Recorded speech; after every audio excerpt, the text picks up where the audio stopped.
స్తోత్రం అండి. వాళ్ళందరూ ఉన్నారు, కానీ ఆయన కౌగిట్లో పండుకొని ఆయనకు వెట్ట కలుగు చేసి ఆయనను ఆదరించే భార్య లేదు. ఇప్పుడు ఆయన ఆదరించే భార్య లేదు. ఆ విషయాన్ని పరిచారకులు గుర్తించారు, గమనించారు. వెంటనే రాజుకు ఆలోచన చెప్పారు, అయ్యా ఒక చిన్నదాన్ని తీసుకొస్తాం, ఒక కన్యకని తీసుకొస్తాం అని చెప్పి ఇశ్రాయేలు దేశములో దిక్కులన్నిటిలో, అదైనా ఇశ్రాయేలు దేశం యొక్క దిక్కులన్నిటిలో 4 దిక్కుల్లో తిరిగారు.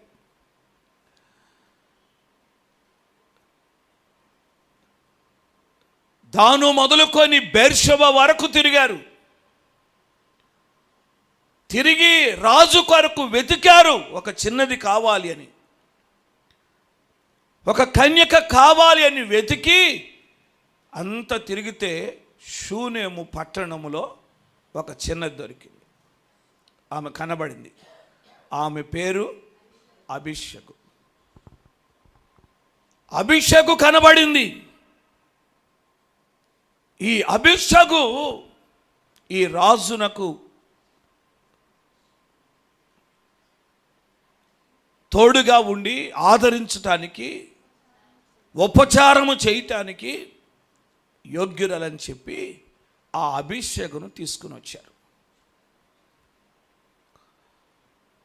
ఆనాడు దావీదు కొరకు ఎలాగూ ఈ చిన్నదాన్ని వెతికారో, ఆనాడు దావీదు కొరకు, అంటే దావీదుని ఆదరించటానికే, దావీదునికి ఉపచారము చేయటానికే, దావీదుని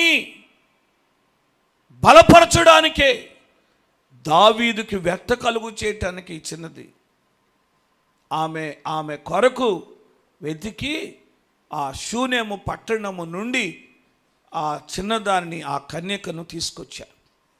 ఎంతగానో ఆదరించింది. ఆ వృద్ధాప్యంలో చలికి కూడా తట్టుకోలేక వణికిపోతున్నటువంటి, ఎన్ని బట్టలు కప్పినా చలి ఆగని పరిస్థితిలో ఉన్న దావీదుని ఆ అబీషగు ఎంతగానో ఆదరించింది. ఆమె చరిత్ర అంతా చదువుతుంటే చాలా ఆదరణ ఈమె ద్వారా కలిగినట్లుగా మనం చూస్తాం. ఆమె పరిశుద్ధాత్మకు సూచనగా కనబడుతుంది. అక్షరార్థంగా లేక బాహ్యముగా ఆయన కౌగిట్లో పండుకుంటానికి తెచ్చినా ఆత్మానుసారంగా పరిశీలన చేస్తే ఆమె పరిశుద్ధాత్మకు సూచన. అబీషగు దావీదుని ఎంతగానో ఆదరించింది. అబీషగు దావీదుకి వెట్ట పుట్టించింది. అబీషగు దావీదుని ఎప్పుడు కనిపెట్టుకొనే ఉంటుంది, ఎప్పుడు కనిపెట్టుకొని ఉంటుంది. ఆ వృద్ధాప్యంలో ఎక్కడ పడిపోతాడో, ఎక్కడ తూలిపోతాడో, ఎక్కడ ఇబ్బంది పడతాడని ఎప్పుడు కూడా అబీషగు ఆయనను కనిపెట్టుకొని ఉంది.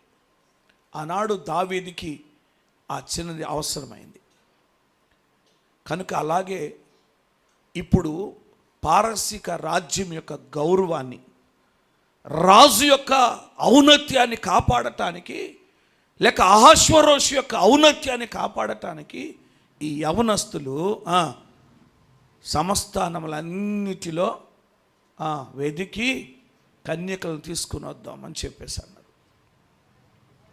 అలాగూ కన్యకలను సమకూర్చడానికి ఆలోచన చేశారు. కనుక ఇప్పుడు రాజు ఆదరణ పొందాలి. రాజు ఆ దుఃఖము నుండి, ఆ వేదన నుండి విడుదల పొందాలి అని చెప్పి ఎంతగానో ఆ రాజు కొరకు కన్యకలు వెతకటానికి సిద్ధమైనట్లుగా లేఖన భాగంలో చూస్తాం. దుఃఖ నివారణ కలగాలి అని అంటే, విచారం తొలగిపోవాలి అని అంటే, బాధ తొలగిపోయి ఆ బాధలన్నీ మర్చిపోయేటట్టుగా ఉండాలి అని అంటే ఖచ్చితంగా రాజుకి ఎవరుండాలి? రాణి ఉండాలి. రాజుకి రాణి ఉండాలి. దావీదును ఆదరించటానికి ఎలాగూ అభిషేకం ఉందో అలాగే రాజుకి రాణి ఉండాలి. మన లేఖనంలో చూస్తాం. ఆదికాండం 24వ అధ్యాయం ఆఖరి వచనం 67వ వచనం చదివితే ఏంటంట, ఇస్సాకు తల్లి అయిన శారా, అది ఇస్సాకు తన తల్లి అయిన శారా గుడారములోనికి ఆమెను తీసుకొని పోయెను. అట్లు అతడు రిబ్కాను పరిగ్రహింపగా ఆమె అతనికి భార్య ఆయను. అతడు ఆమెను ప్రేమించెను. అప్పుడు ఇస్సాకు తన తల్లి విషయంలో దుఃఖ నివారణ పొందెను.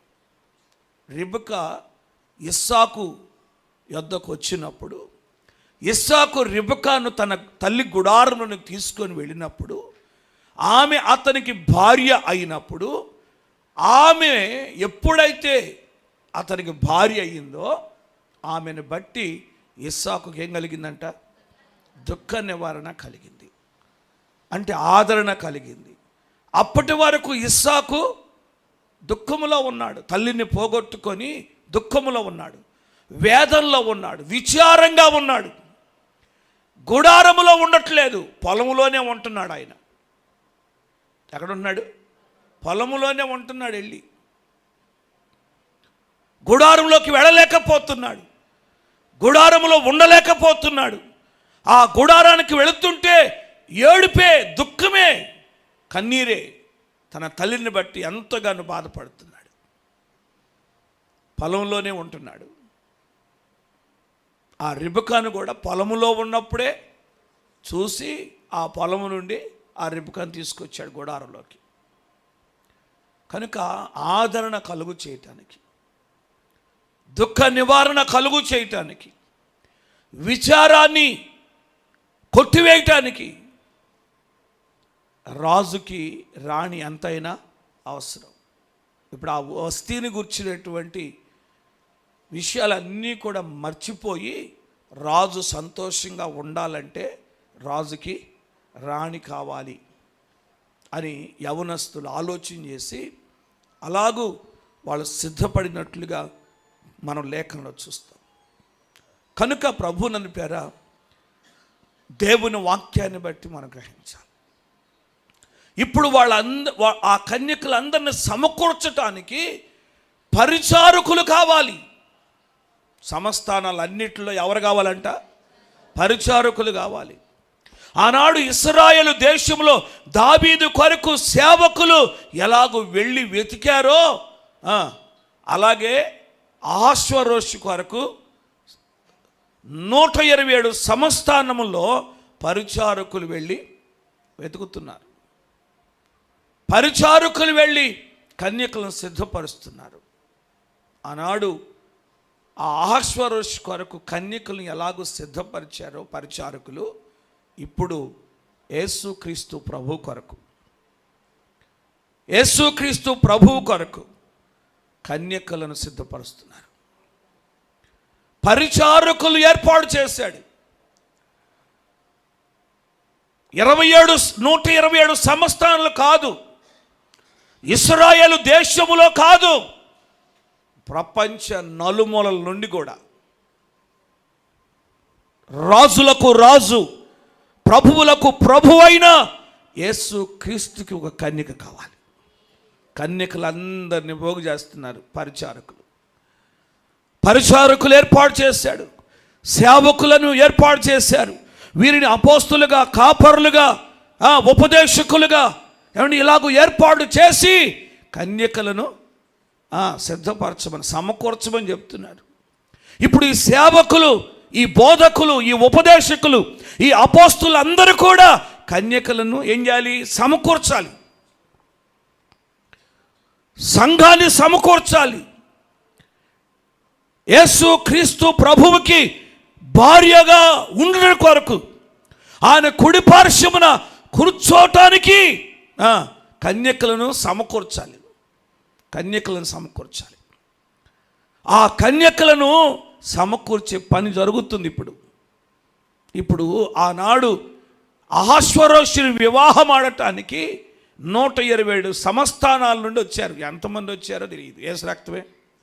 హల్లెలూయా, హల్లెలూయా. అలాగే యేసుక్రీస్తు కొరకు ఎవరు వస్తారు?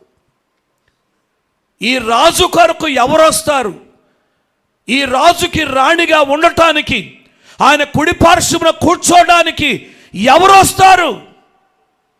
ఇప్పుడు కన్యకలను సమకూర్చే పనిలో ఉన్నాం. స్తోత్రం, హల్లెలూయా. అండి, సమకూర్చే పనిలో సేవకులు, పరిచారకులు ఉంటే వాళ్ళని సిద్ధపరిచే పనిలోనేమో పరిశుద్ధాత్ముడు ఉన్నాడు. ఆ కన్యకలందరం తెచ్చి హేగేకి అప్పగించుదామన్నారు. వాళ్ళు చెప్పారా? రాజుతో చెప్తున్నారు, అయ్యా ఆ స్త్రీలకు కాపరియగు రాజు యొక్క, అదేనా, స్త్రీలకు కాపరియగు రాజు యొక్క నపుంసకుడగు హేగే వశమునకు అప్పగించుదామంటాడు. హేగే, నపుంసకుడగు హేగే, స్త్రీలకు కాపరి. స్త్రీలందరూ కూడా ఆయన వశంలో ఉంటారు. ఇంకా ఆయనకు అప్పగించాలి. అలాగే ఇప్పుడు పరిశుద్ధాత్మకు అప్పగించాలి. పరిశుద్ధాత్మకు అప్పగిస్తే పరిశుద్ధాత్ముడు కన్యకలు ఏం చేస్తూ ఉంటాడు? సిద్ధపరుస్తూ ఉంటాడు. ఇప్పుడు యేసుక్రీస్తు ప్రభువుకి, రాజులకు రాజైన ప్రభు అయినటువంటి యేసుక్రీస్తుకి రాణిగా ఉండటానికి ఎవరు వస్తారు? ఎవరు సిద్ధపడతారు? స్తోత్రం. ఆయన కుడి పార్శ్వమున కూర్చోవాలి. ఆయన సముఖమందు ఉండాలి. ఆయన కోరుకున్న కన్యకగా ఉండాలి. ఆయన ఇష్టపడే కన్యకగా ఉండాలి. ఇప్పుడు అలాగూ మనం కూడా సిద్ధపడవలసిన అవసరత ఉంది. ప్రైజ్ ద లార్డ్, హల్లెలూయా. కనుక ఈ రాత్రికాల సమయంలో యేసుక్రీస్తు ప్రభుల వారు మన కొరకు ప్రాణం పెట్టి, మన కొరకు రక్తం కార్చి, నిలువెల్ల నలిగిపోయి, ఆయన మన కొరకు ఎవ్వరు చేయలేని త్యాగం, ఎవ్వరు చూపని ప్రేమ యేసయ్య మన కొరకు చూపిస్తుంది. ఇంత గొప్ప కార్యం చేశాడు కదా. ఆయనకు నేను కన్యకగా ఉండాలి, ఆయనకు నేను భార్యగా ఉండాలి, ఆయన కుడి పార్శ్వము నేను కూర్చోవాలి అనేటువంటి ఆలోచనతో ప్రభు యొద్దకు రా, ప్రభు సన్నిధికి రా, పరిశుద్ధాత్మకు అప్పగించుకో. పరిశుద్ధాత్ముడు నిన్ను సిద్ధపరుస్తాడు.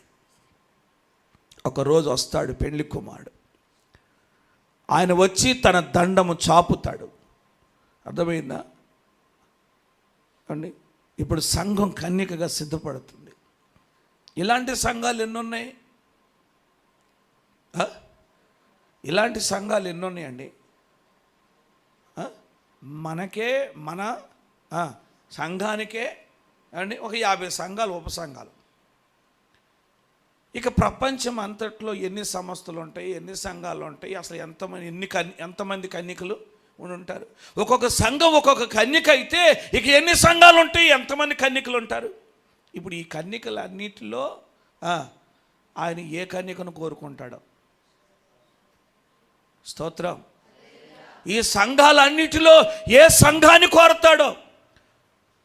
సంఘములో ఉన్నటువంటి వందల మంది, వేల మంది, లక్షల మందిలో ఎవరిని కోరుకుంటాడో? స్తోత్రం, హల్లెలూయా. కనుక ఇప్పుడు పరిచారకులు వెతుకుతున్నారు, ఇంకా వెతుకుతూనే ఉన్నారు. మీరు సరిపోరు, ఇంకా మీతోనే ఆగిపోలా, ఇంకా మనతోనే ఆగిపోలా.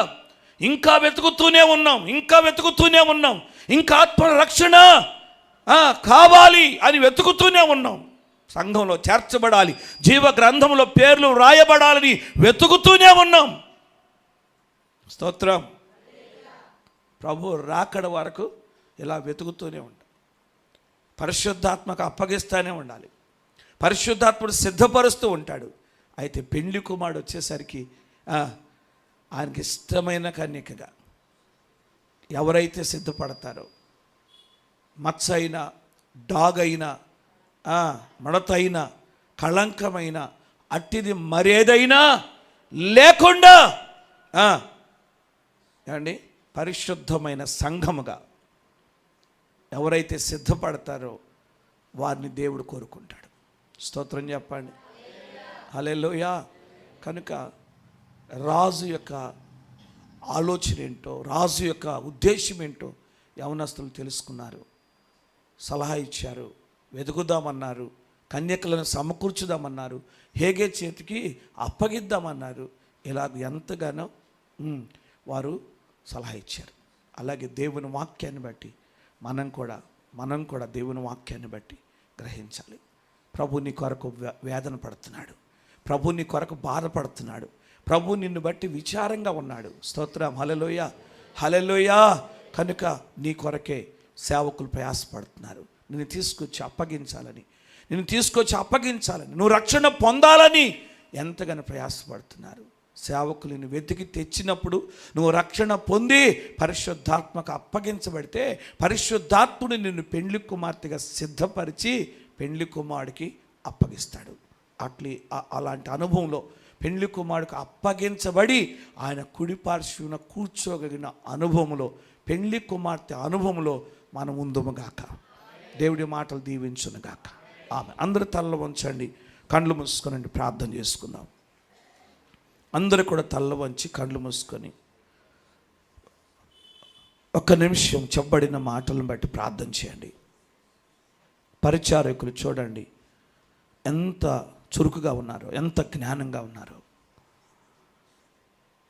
ఒక రాజు యొద్ద ఉన్న పరిచారకులు,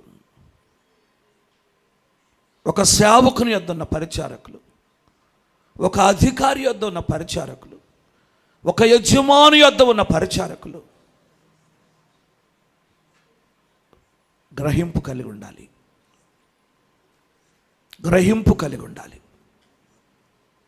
నీ రాజు దుఃఖపడుతున్నాడేమో, నీ సేవకుడు విచారంగా ఉన్నాడేమో, నీ యజమానుడు కృంగిపోయిన స్థితిలో ఉన్నాడేమో. ఏంటో అవసరం, ఎందుకు ఆ విచారం అని గ్రహించు. పరిచారకులు గ్రహింపు కలిగి ఉండాలి, మంచి ఆలోచనలు ఇవ్వాలి. రాజు కొరకు ఏమి కావాలో దాన్ని సిద్ధపరచడానికి ఎలాగో ఆ యవనస్తులు సిద్ధముగా ఉన్నారో అలాగూ సిద్ధంగా ఉండాలి. యజమాని కొరకు ఏమి కావాలో సిద్ధపరచడానికి, సేవకుడికి ఏమి కావాలో సిద్ధపరచడానికి, నీ అధికారికి ఏమి కావాలని సిద్ధపరచడానికి సిద్ధంగా ఉండాలి. ఆ పారసిక దేశంలో అహశ్వరోషు యొక్క రాజు యొద్ద ఉన్న యవనస్తులు చూడండి, పరిచారకులు చూడండి ఎంత జ్ఞానం కలిగి ఉన్నారో చూడండి. నువ్వెవరికి పరిచారకుడివో తెలుసా? నువ్వెవరికి పరిచారకురాలువో తెలుసా? ఎలాంటి పరిచర్య చేస్తున్నావు? ఎలాంటి స్థితిలో ఉన్నావు? పట్టనట్టుగా వెళ్ళిపోతున్నావేమో. దావీదు యొద్దన సేవకులు చూడండి, రాజు చలితో వణికిపోతున్నాడు, ఎన్ని బట్టలు కప్పుతున్న చలి ఆగట్లేదు. ఇదిగో ఆ పరిచారకులు దావీదుని గ్రహించారు, రాజుని గ్రహించారు. వెంటనే సేవకులు వెళ్ళి ఇశ్రాయేలు దేశములు నలుదిక్కుల వెదకి షూనేము పట్టణం నుండి ఒక చిన్నదాన్ని తీసుకొచ్చారు. రాజు యొక్క అవసరత ఏంటో గ్రహించారు. అభిషేకం తీసుకుని వచ్చినప్పుడు దావీదు ఎంతో ఆదరణ పొందాడు. ఆమె దావీదుకి ఉపచారము చేసింది, ఎంతగానో ఆమె దావీదుని ఆదరించింది. పరిచారకుడు వెళ్ళి, దాసుడు వెళ్ళి తన యజమాని కొరకు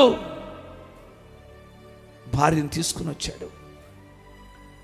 రెబెకాను తీసుకుని వచ్చినప్పుడు ఇస్సాకు దుఃఖ నివారణ పొందాడు. గ్రహించాలి, నీ రాజు యొక్క వేదన ఏంటో గ్రహించు. నీ ప్రభు యొక్క వేదనేంటో గ్రహించు.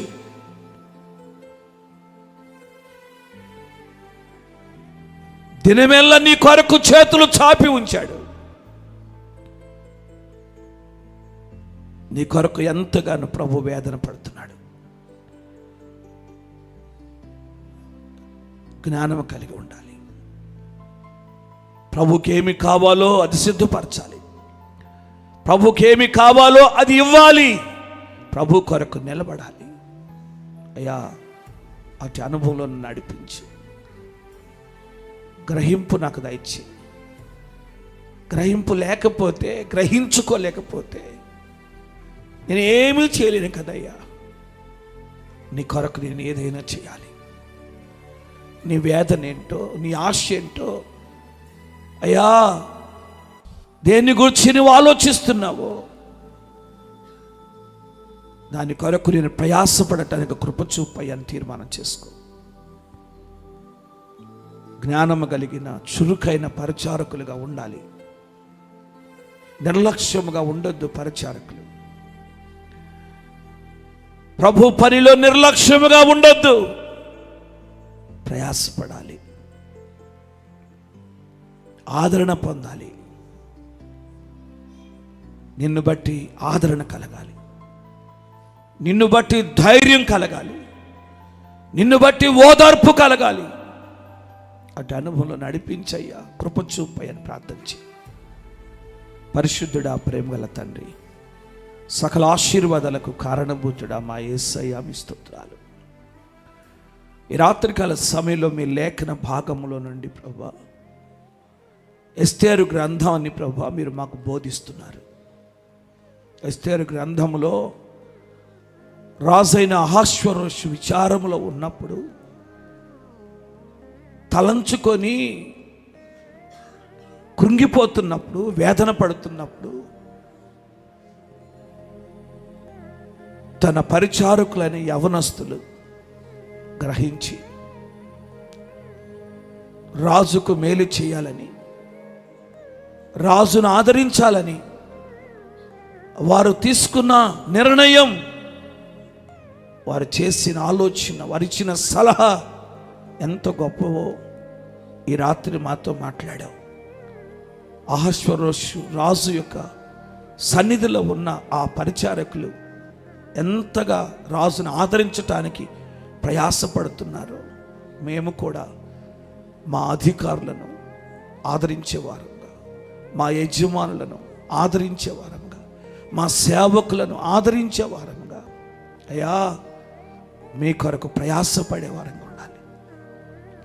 అటు కృప దయచేయండి అయ్యా. మీరు సహాయం చేయండి. మీరు కృప చూపండి.